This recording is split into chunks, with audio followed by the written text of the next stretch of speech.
My guest today is Anne Bonney. Anne Bonney is an international keynote speaker, best-selling author, and host of the Igniting Courage with Anne Bonney's podcast.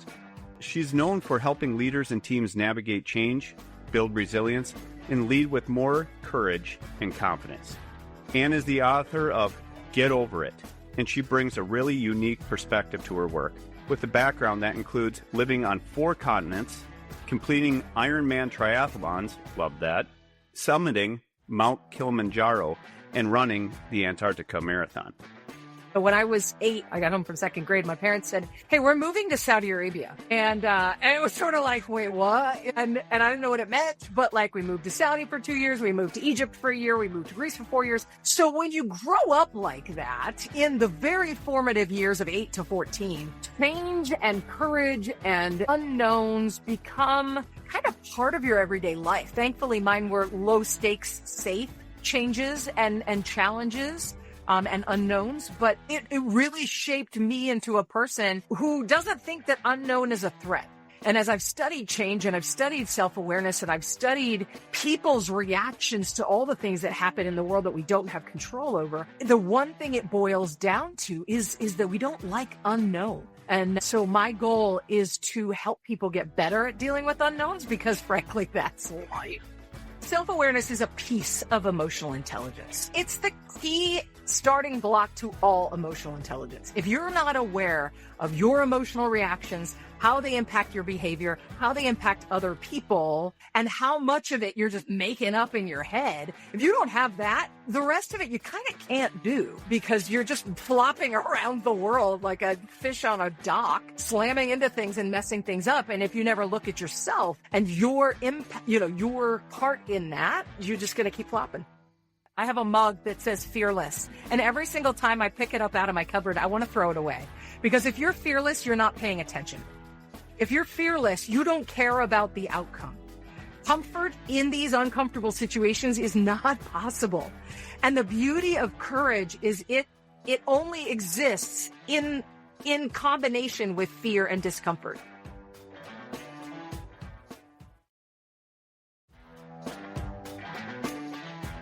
Welcome to Iron and Empathy. I'm your host, Drew Moldenhauer. Iron and Empathy is sponsored by Blue Ethos Specialized Training, a national leader in workplace violence prevention, active threat preparedness, and de-escalation training. At Blue Ethos, we don't just focus on safety. We help organizations improve workplace culture by strengthening communication, increasing situational awareness, and creating environments where people feel supported, empowered, and prepared to intervene early before problems escalate. If this is your first time listening to Iron and Empathy, welcome. I'm really grateful you are joining us. Let's get into today's conversation. My guest today is Anne Bonney. Anne Bonney is an international keynote speaker, best-selling author, and host of the Igniting Courage with Anne Bonney's podcast. She's known for helping leaders and teams navigate change, build resilience, and lead with more courage and confidence. Anne is the author of Get Over It, and she brings a really unique perspective to her work, with a background that includes living on 4 continents, completing Ironman triathlons, love that, summiting Mount Kilimanjaro, and running the Antarctica Marathon. Anne, thanks for joining me today on Iron and Empathy. I really appreciate it. Yeah, it's great to be here, Drew. It's always a pleasure to talk to you. Yes, fantastic. And if I had to say 2 words that describe you, Anne, it would be awesome and inspiring. Oh, thank you. Usually people are like obnoxious and loud. So I like yours better. Well, no, not at all. And I met you at a speaker bureau, I believe it was maybe last year or 2 years ago, and it was absolutely phenomenal. And the energy that you bring into a room is just absolutely fantastic. So I am really happy to have you on here and have this conversation and really look forward to it. Yeah, and I love the topic of your podcast. I think it's a great, understanding of the balance necessary to lead in whatever seat you're sitting in. So I love it too. It took me forever to finally figure one out, but I'm like, you know what? I'm going to run with this. And so far it's been great. So, and I think you match this well. And, Anne, you've lived a really unique life, from living on 4 continents to completing Ironman races, which I think is absolutely phenomenal. I just did my one last year. I'm signed up for one this year. So I love talking about that. I mean, I'll talk about it all day, right? And then you summited Kilimanjaro and now speaking all over the world. How has that journey shaped the way you think about courage, growth, and then self-awareness? So the journey of all the things you listed were just a continuation. When I was 8, I got home from second grade, or 7. I got home from second grade. My parents said, "Hey, we're moving to Saudi Arabia." And it was sort of like, wait, what? And I didn't know what it meant, but like we moved to Saudi for 2 years. We moved to Egypt for a year. We moved to Greece for 4 years.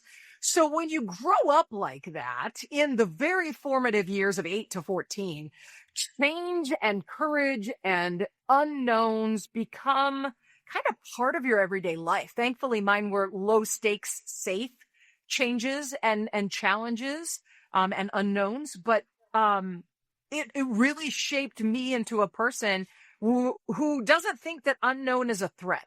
And as I've studied change and I've studied self-awareness and I've studied people's reactions to all the things that happen in the world that we don't have control over, the one thing it boils down to is that we don't like unknown. And so my goal is to help people get better at dealing with unknowns, because frankly, that's life. But also, if I'm going to try to ask people to, step into unknown and do scary things, I got to do them myself, unfortunately. So that's how I find myself doing a marathon in Antarctica and on every continent now, and going to the top of Kilimanjaro and doing a 10-day silent meditation retreat and all the things like, well, let's see if I can do this. So but it's made me better at life, at being able to look at myself and say, who do I need to be to achieve the things I need to achieve and have the life I want to live, and the relationships I want to have. So I think the courage to jump out of a plane or go up to the top of Kilimanjaro feeds the strength and courage that you need to be able to have tough conversation with your boss, or start your own business, or go back to school at 52 and get a PhD or whatever, all these, it all relates. So I love that. And, just like what you were talking about with that, I like to kind of phrase it as, getting comfortable being in an uncomfortable setting. And when you do that, you really can manifest some greatness because you're pushing yourself. And then other things just seem easier. And I'm just curious, your thoughts on that. And, where that started kind of developing through your process of doing all these things. I think I started being intentional about it in my 40s. I was in a job in New York City that was a big fat New York City job, and I was making 6 figures finally in a corporate job, and I was so proud of myself, and I should have been so happy, and I was miserable.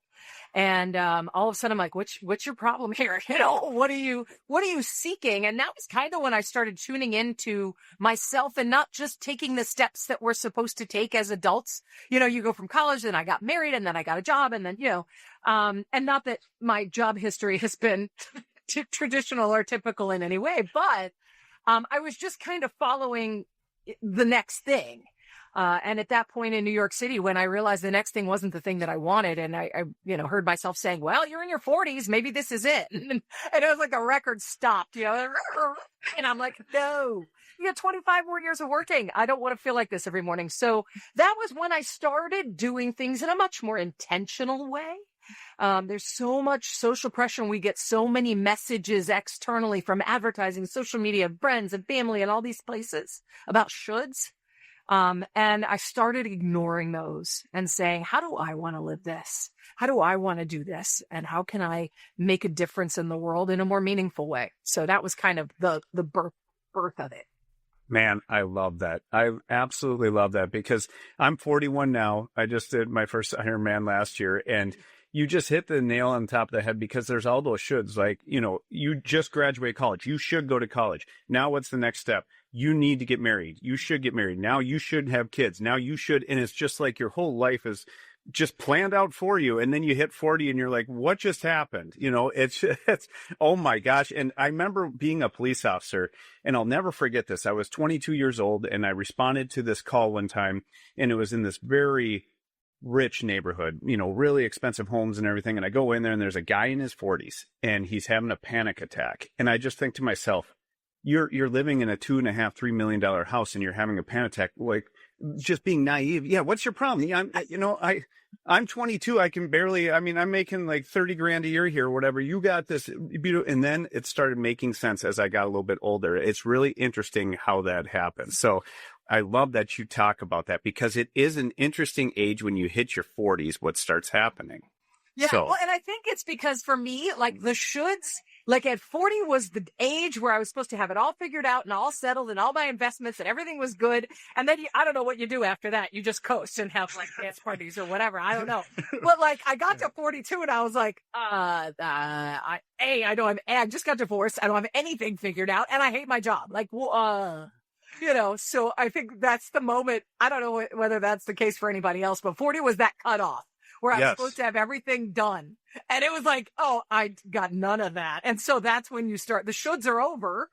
Now I get to start making it up. That's a great point. And with all the things that you did with the Ironmans, with the Kilimanjaro, all those other things, did those start in your 40s as well? Or has those kind of been throughout your whole lifespan?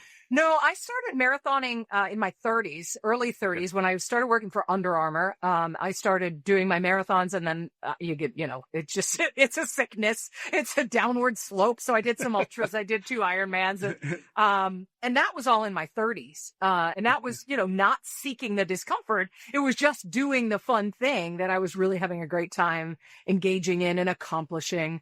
Kilimanjaro did come. That was in 22, 23. And then, a lot of other stuff since then, but the marathons and the Ironmans were actually prior to the wake up. Okay. That's fantastic. Yeah. And boy, there's a lot of training that goes into those, but I love that. And I saw that. And then I saw that you did some bodybuilding as well. And when I saw that, I'm just like, holy cow, I can't imagine, because having to watch what you eat and do all that, my hat's off to people that can do that. So that was a fascinating journey. I went into that because I was feeling a little squishy and I didn't want to do another marathon. So I was like, what else could I do today?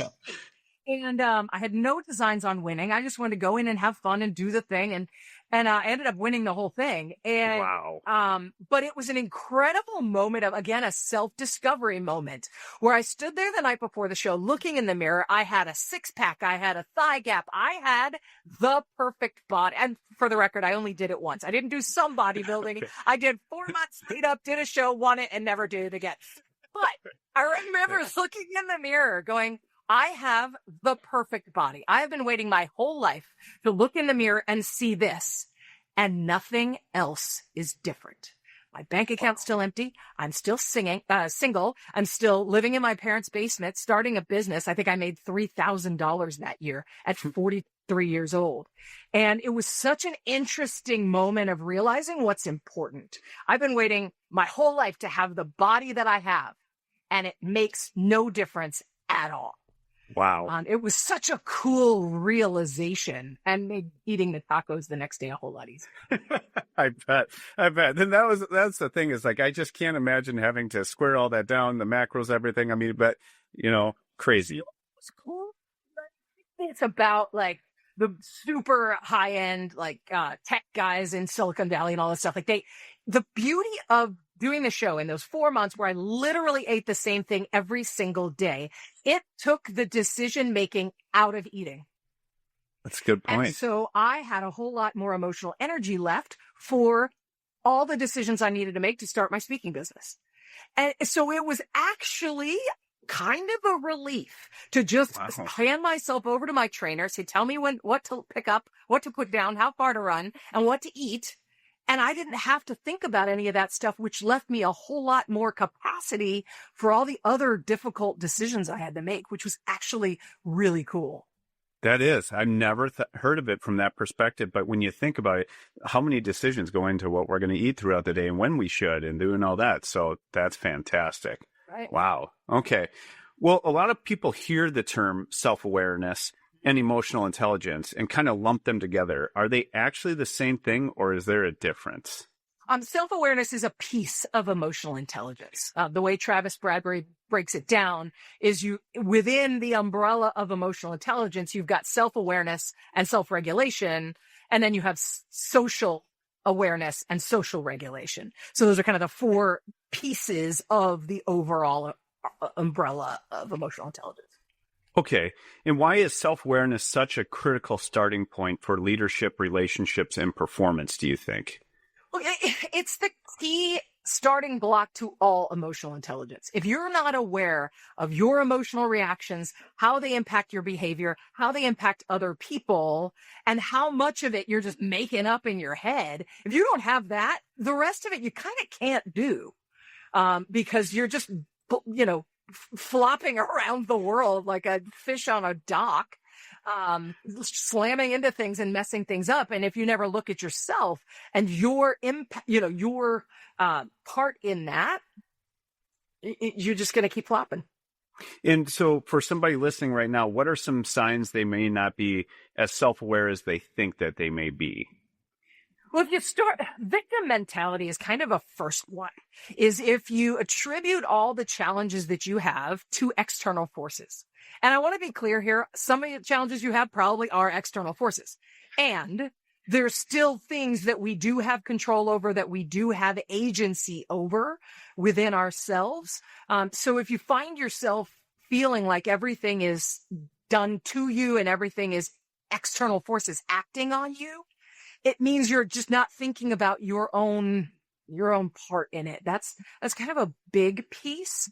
If you think frequently it's because of your boss or because of your neighbor or because of your spouse or because of your kids, that you're so miserable or that you can't get ahead or whatever, it's a good opportunity to kind of look inside and say, wait a minute. Could I? Because I remember I did this. I was at Burning Man and I was getting over an abusive marriage. And I ended up in some woo-woo tent with a bunch of mind readers or something, or healers. I don't even know. I was just like, oh, go here. This seems good. And so I walked in and he had me fill out a little form of like, what's the situation you're trying to get over and blah, blah, blah. And I wrote, all about my ex-husband and how terrible he was and how he did this to me and blah, blah, blah, blah, blah. And the guy reads it and he looks at me, he puts it down and he goes, all right, what's your part in all this? And I was like, we're talking about what's my part in all this. He didn't have a part in all this. It was all his fault. He did this, he did this. He goes, no, wait a minute. At what point, and we had this conversation that just blew my mind. And there's always there's a term in social settings called victim blaming. Yeah. And it's one of those that in this exact moment, it comes up in people's head. Yes, he did things wrong. And I also did some things that allowed it, that didn't build boundaries, that didn't say this isn't okay at the early stages, that didn't stand up for myself, that didn't do all these things that precipitated this relationship devolving the way it did. And so it was a really interesting moment where I was stuck in victim and stuck in his fault. And the guy just unabashedly turned it around on me and shifted my level of emotional intelligence and self-awareness as well. And it was really empowering too, because we realized we're not just at the whim of the world. No, that's a really good point in the way you're describing that. I think a lot of it is ownership too, right? Just kind of owning a situation where you're looking at it. And I have a friend, he's one of my best friends. I'm not going to say his name, but he knows who it is, what I'm talking about. But he always just has an excuse for everything. It's always someone else's fault. And I always have to remind him like, hey man, how about yourself in this situation? And then it kind of wakes him up a little bit. So it's interesting you talk about that. And what's, when you're looking at maybe, and you're going to talk to people about this and you're talking to leaders, how can leaders be more self-aware where they're maybe checking those blind spots or having more ownership? What are some things that you suggest that they do? Well, I mean, first of all, sitting down and saying, okay, what are the challenges I have with my team? Okay. What are my problems? What are my complaints? What's not going well? What do I want to be different? And then saying, and having the courage and the willingness to say, what could I do differently to get better results? Okay. What could I do? What can I do? Because we can't control what anybody else does. We can't control, all I can do is control myself and hope it impacts the world in a way that I want it to. And if not, look at it and say, okay, cool, that didn't work. What else could I do? Right. And one of the things that people get frustrated about here is they're like, I'm not doing anything wrong. And yet they're still jumping to conclusions, or I'm not doing anything wrong. They're still communicating badly, or there's still conflict, blah, blah, blah. Great. And when we are willing and have the courage to separate our intent, because most of us mean really, really well, most of the time. I would argue 99% of us 99% of the time, right? Yes, absolutely. So separating our intent from the impact that we have and saying, yes, I don't think I'm doing anything wrong. I mean well, and it's still not having the impact that I want. And having the courage to separate those things and say, okay, cool. How can I act differently to make the impact match the intent? Right? I like that. Because people get defensive. They're like, I'm not doing anything wrong. Yes, Well, right. it's like, great. And you're not wrong. It's just not working. Okay, Right. cool. Now, how can I make my awesome intent match the impact by doing something differently? That is where we get into the self-regulation part. Again, what can I do differently? But it starts with that awareness.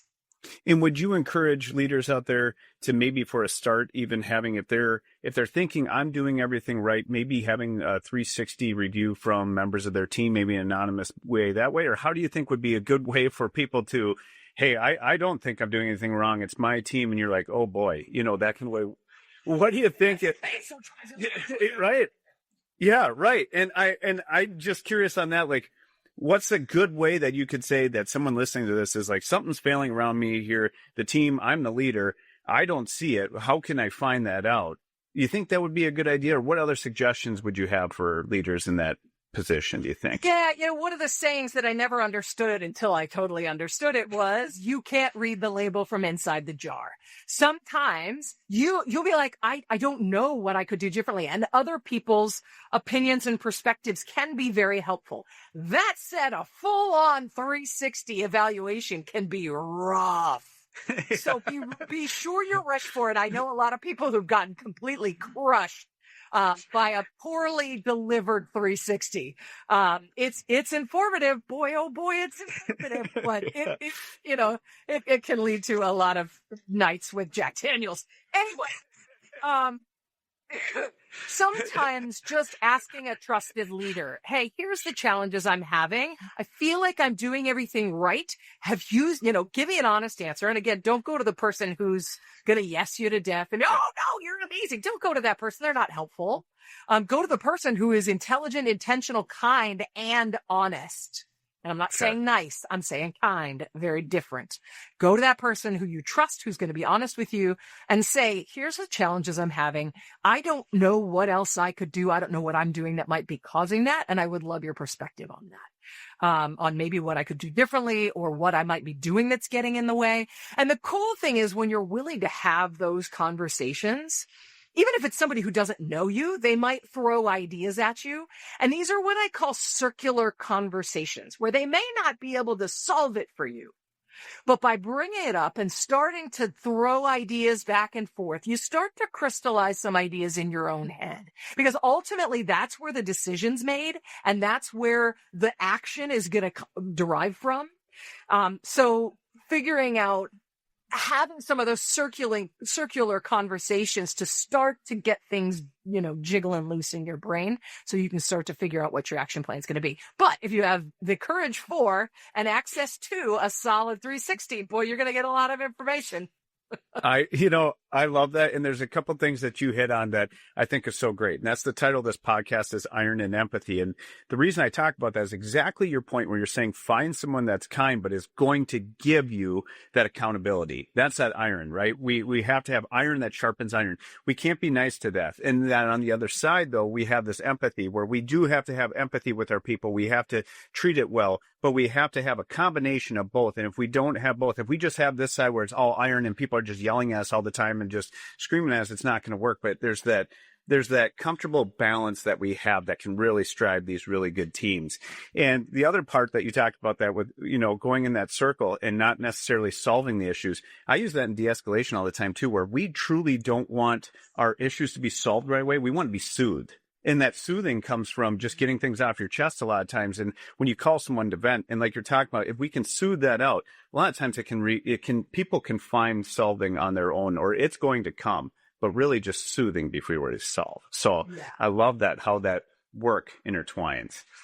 Now, Anne, you talk a lot about the stories we make up. What do you mean by that?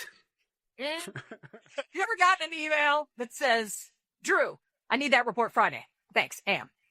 Yes. To think, wow, I think that Anne is mad at me. I think Anne is, that was short. That was cold. These are the stories we make up. It's the immediate emotional reaction that leads to us making up a story. Anne is mad at me. Or that person that cut me off in traffic is a jerk. Or, the new person at work messed up a report and they are incompetent. Or an intern doesn't have anything intelligent to say. Or I saw their TED Talk and everything they say is brilliant. We always have to be examining the judgments we put on things, because nothing has meaning until we put it on there, right? I have tattoos. My mother was like, don't you think that people are going to think you're a, criminal, degenerate Harley Davidson bike rider? And I'm like, because somebody put some ink on me? Like, wait, what? It's the story she tells herself. And so as we're going through any human interaction, we need to think about what meaning are we assigning to something? And is that really the right meaning or the only meaning? And because so often we make up so much about stuff with other people that is counterproductive to our ability to communicate with them in a calm, rational way, because we're all up in our emotions. And this is self-awareness, right? If I get mad, a friend of mine, I won't mention names, but he gets hot when anybody posts anything that like he thinks is aimed at him. And like, it's just like, wait, what you think? And we spend so much time and energy responding to the judgment we put on and that immediate emotional reaction that it triggers. And the key question I tell people to ask themselves when they have that, that hair trigger response is, what meaning are you putting on it? And is that the only explanation? I use this with road rage. Somebody cuts me off in traffic. I used to be like, yo, right? Now I'm like, wow, they must really need to go to the bathroom. Or maybe they're in labor. Like, I'd cut me off too. Like, And so by just widening the possibility of why something is happening or why somebody said something or why somebody did something, we're able to at least calm down a little bit. And doesn't mean we're not going to address the situation. If one of my employees is late for a meeting all the time, I may be thinking, wow, they don't care about this project, but there may be something else going on. So I can now approach that employee who I need to correct and I need to say, hey, you got to make the meetings, but I can do it with curiosity rather than with animosity. And I'm much more likely to have an intelligent, meaningful conversation that results in the problem being solved. I love that. And with what you're talking about, I always looked at a perspective of when you go up to someone like that employee that's late to all those meetings, just saying something along the lines of, hey, I just noticed that you've been late a lot lately, and I just want to ask your side of the story on this. Can you tell me why that is? Because I want to maybe there's something I'm not understanding, right? You're giving them that opportunity versus you're just coming after them being like, you're late and whatever. And it's like, you might find out that they had some, family problems where they have to take care of their dad or whatever it is. But if you're just going to jump down their throat right away, you could ruin a whole relationship. Or you're going to reply to that email right away and just be like, Bob screwed this up again. He's an idiot or whatever. You just destroyed a relationship there without giving that some thought. So I absolutely love that. What a good point. Because a lot of people say if you give them that opportunity, hey, you're late to meetings a lot. I know there's a lot I don't know. So I'd love to know your perspective. A lot of people are like, well, yeah, but then they'll come up with excuses. And part of me says, you know what? Let them. I don't care that they apologize to me. I just care that they're on time for the next bunch of meetings. Right. So fine. Make up your excuses. Good to go. If it's true or not true, that's fine. How do we get to on time? Because I care about the future more than the past. So often we get caught up in making somebody, repent for their sins when it's like, great, I just want behavior change, yo. I don't care what, you save your face. Good to go. Just come to the next meeting on time. Let's figure this out.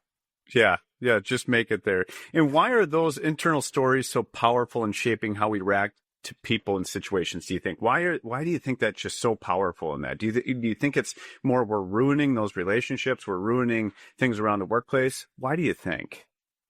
Why are they so powerful in their impact on us or in their impact on the situation out in the world? the people and the situation. So why are those internal stories that we're making up so powerful in shaping how we react in people and in situations? So your brain is built to keep you alive.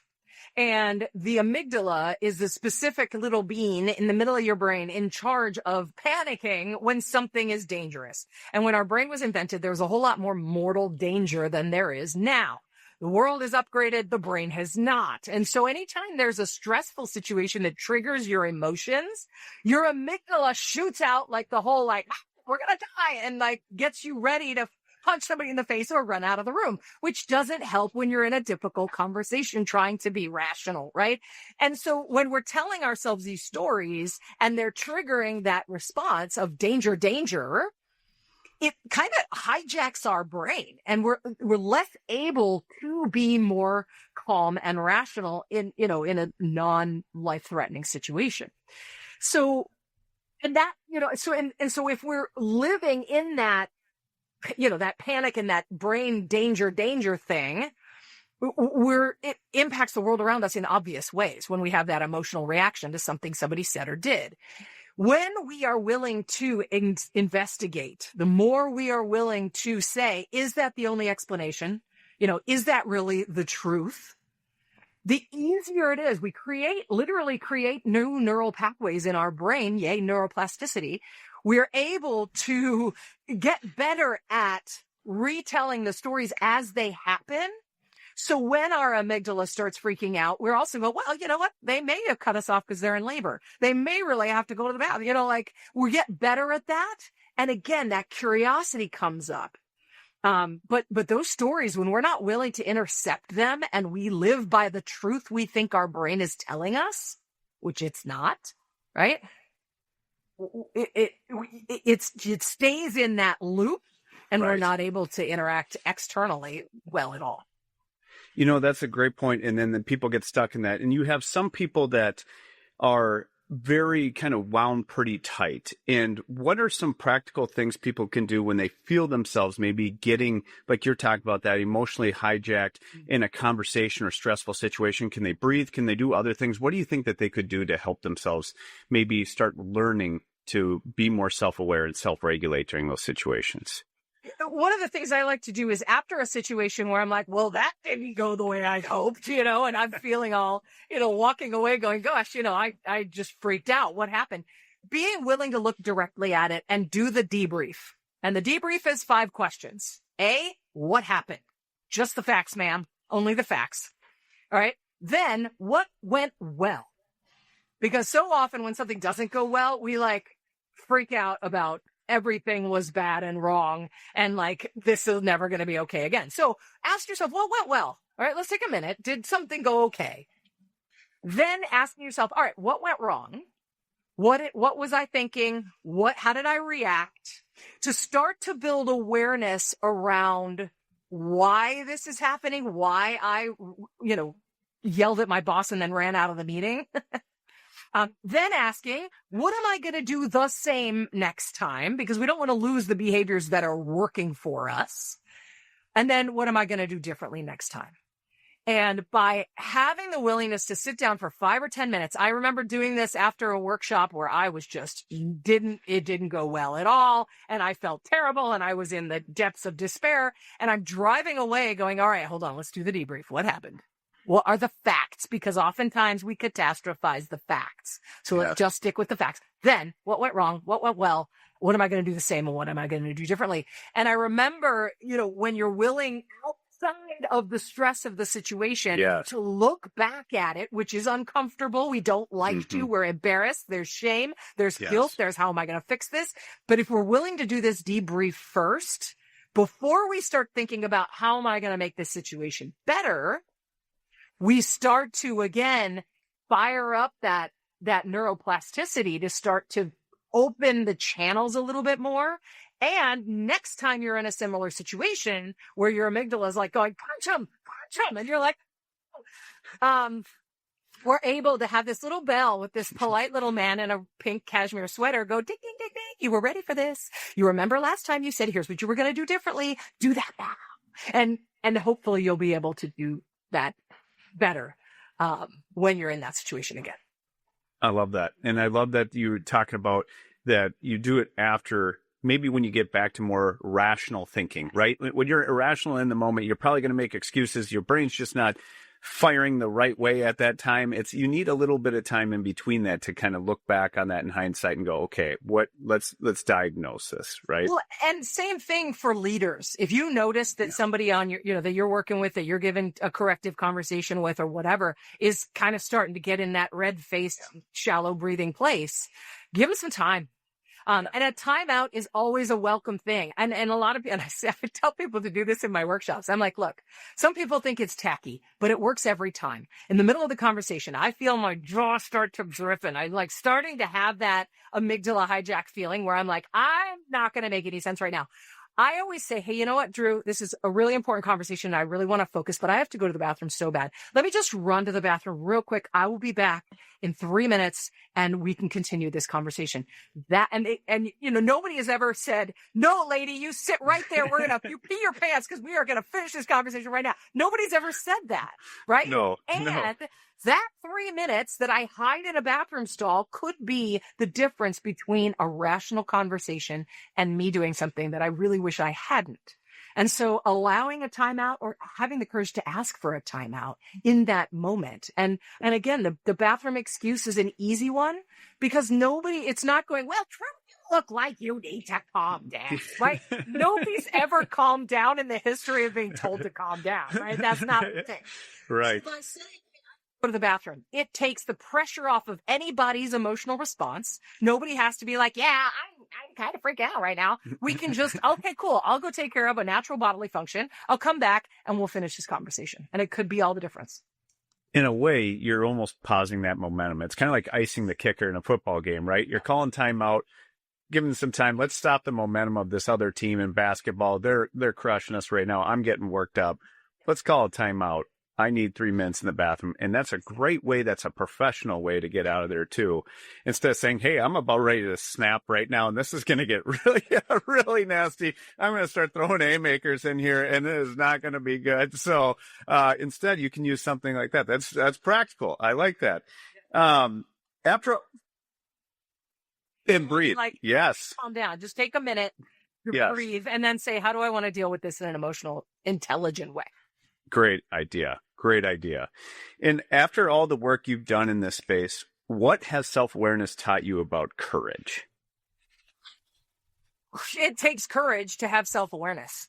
And the other thing about courage, I have a mug that says fearless. And every single time I pick it up out of my cupboard, I want to throw it away. Because if you're fearless, you're not paying attention. If you're fearless, you don't care about the outcome. Comfort in these uncomfortable situations is not possible. And the beauty of courage is it only exists in combination with fear and discomfort.